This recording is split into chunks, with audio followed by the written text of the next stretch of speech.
Welcome back to Darnell Grant Economics, and today we are going to have our first video on Keynesian Economics. This is the thing that comes after classical. Today we are going to cover topics such as what is induced and autonomous consumption. Secondly, what is the MPC? What is the MPS? How does it relate to what we're studying? Thirdly, we're going to look at the multiplier, and last but not least, we're going to look at what equilibrium means in Keynesian economics. And of course, today, this topic is a bit broad, so I'm going to need you to kind of lock in order to get these topics, all right? All of those today.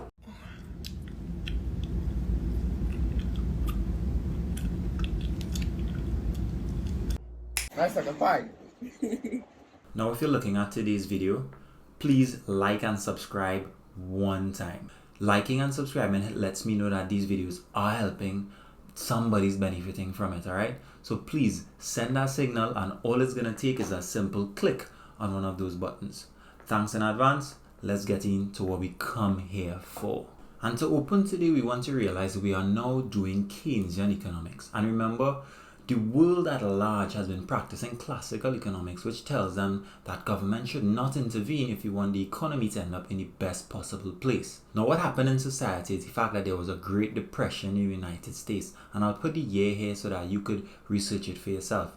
And imagine you're waiting on this laissez-faire style to kick in and the economy to be better, and nothing changes. For years, people remain unemployed and hungry.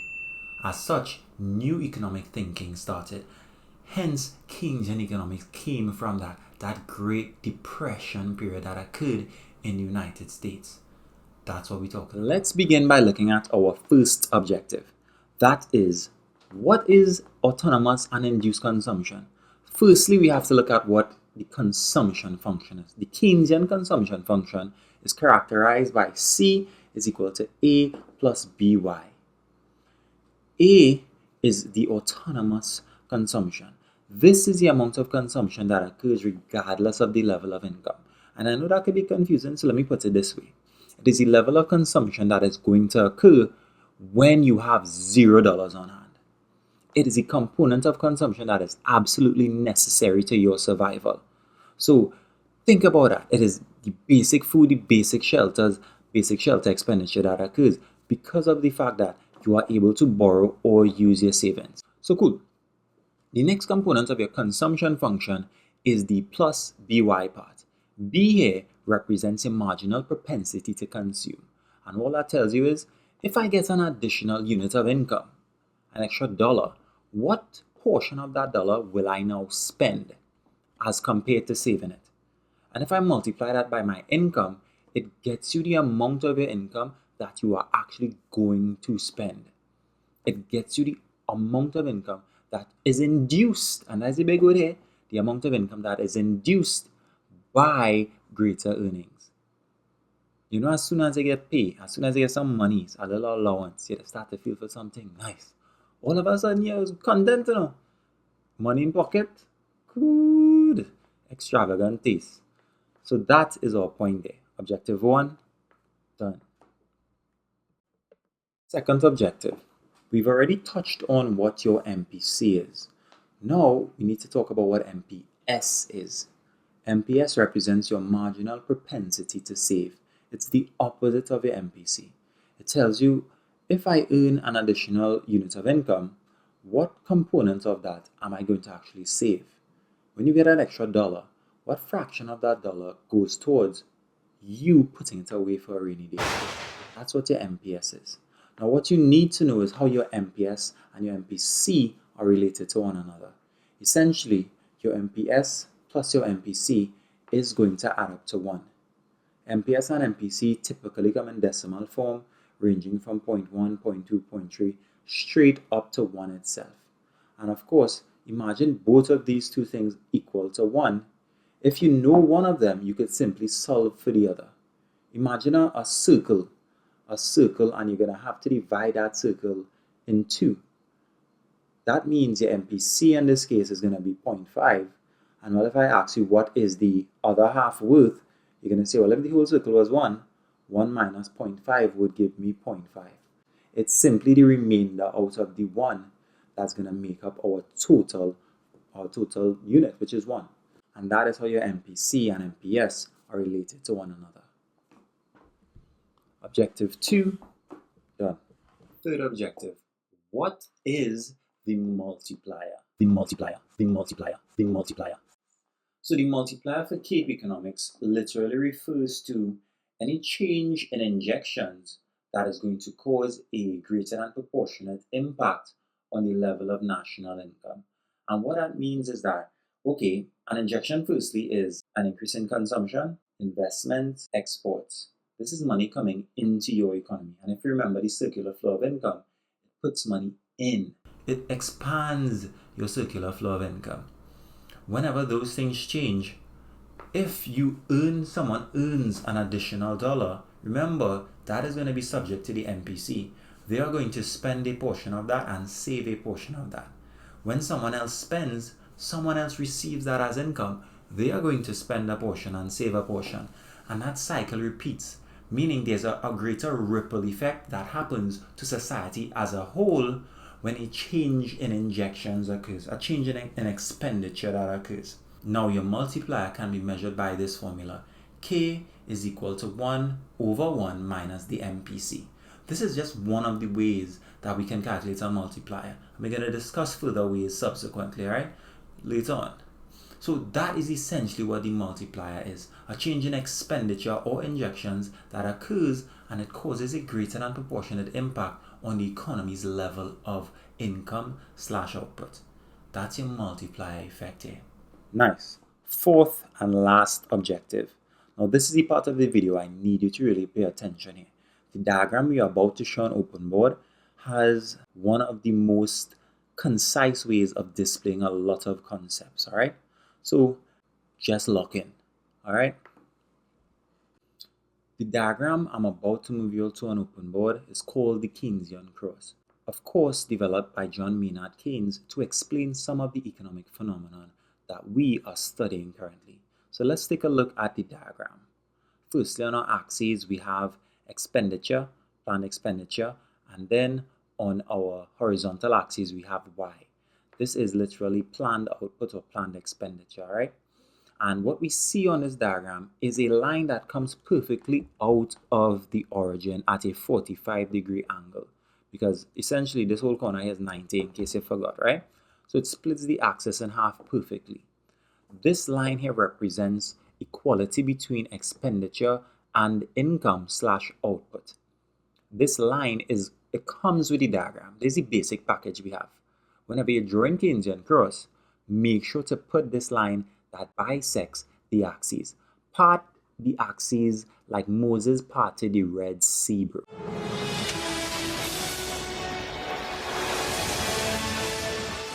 The other component of this diagram of the Keynesian Cross is the aggregate expenditure line. The aggregate expenditure line is going to look a bit like this, and it represents, of course, well, aggregate expenditure, which actually is C plus I plus G plus X minus M, our most popular equation when it comes to the early part of macroeconomics. This is our aggregate expenditure function. Your aggregate expenditure is the actual expenditure the economy is engaging in at different levels of income. Now this component here, from point A to 0, this is the economy's autonomous consumption per se. This is what they are going to spend regardless of the level of income. Now the rest of this, as you can see, as Y expands, aggregate expenditure is rising. That is the induced component. Equilibrium in the Keynesian Cross is right here. I'll call it E star. At E star, your aggregate expenditure is equal to your planned levels of output and income. This line of perfect equality that I've drawn represents this Y at all times. Because remember, if this line is bisecting the axis perfectly, it means along this line, expenditure must be equal to planned levels of output and income. So whenever your AE cuts this line, it must be equal to the Y in this economy. That is why we are calling it equilibrium. And now, if we draw this green line to the right of equilibrium, what are we seeing here? If my aggregate expenditure is E And as we can see, this is literally at a lower point than the planned levels of output. You can say that E is less than Y. What happens in that case? If you realize that output and income greater than your levels of expenditure, what is going to happen? In this case, income in the economy contracts. An example of that would be they are producing far too much goods. There isn't enough money for persons to purchase them. And as a business owner, if you realize that, you're going to cut back on the level of output that you're producing because clearly there isn't enough money to demand these goods. You're going to cut back. That is the thinking here. And of course, if we consider a line to the left of equilibrium, in this case, E, which is your aggregate expenditure, is greater than your levels of Y. E is greater than Y. Expenditure is greater than the levels of planned output and income. Now, if you as a business owner realize that, wait now, people have more money after my output has been purchased, you are going to want to produce more. In producing more, you hire more workers. You give the economy more income. Income in this case expands. That is the thinking here. So note, to the right and to the left of equilibrium, all we are seeing here is what disequilibrium is. These are cases where E is greater than Y or Y is greater than E. Now, your treatment for each of them, income would have to contract and income would have to expand respectively. That is what you need to know. All we are showing here is a case where you are not in equilibrium. That is what we are driving at. Now we need to show inflationary gaps and deflationary gaps using the same Keynesian cross. And it's important to note, before, all we were showing was disequilibrium. Now, in order to show inflationary and deflationary gaps, I need to add one more key component to this diagram. And this component is called your full employment level of output. This is a line, and according to where I place it, I'm going to create a gap accordingly, right?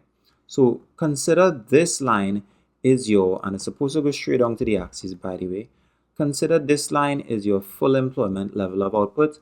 We're going to call this YFE, and I'll call this Y star. Our equilibrium is still here at E star.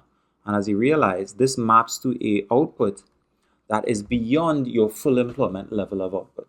Now, in the short run, economies can produce a bit more than their theoretical full employment momentarily in the short run, right? In this case, what we have just created is an inflationary gap. If you were producing more than your optimal capability, than your capacity, you would be overheating. And in this case, you are overheating the economy. This is fine. I'm okay with the events that are unfolding currently.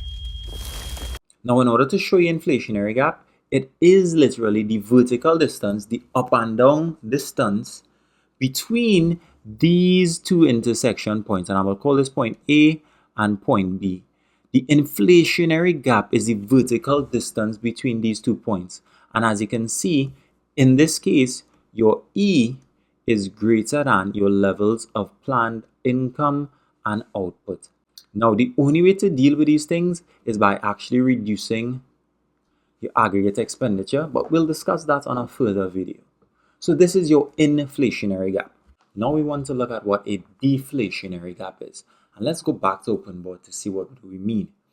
Of course, in order to show a deflationary gap, like the inflationary gap, you actually do need to show the full employment level of output. In this case though, your full employment level of output occurs after or beyond your economy's occurring level of equilibrium. So we have YFE, you have your equilibrium here, E star.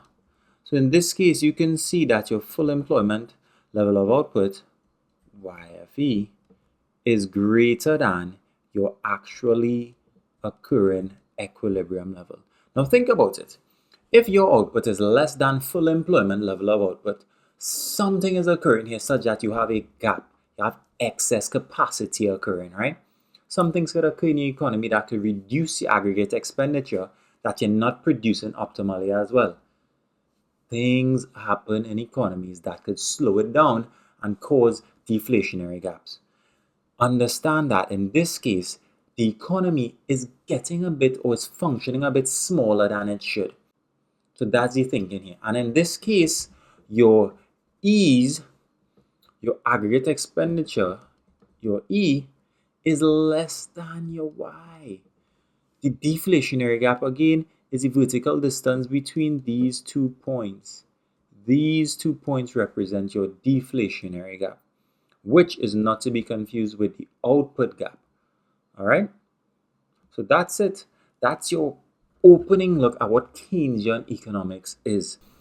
This is part 1. See you all on the next video.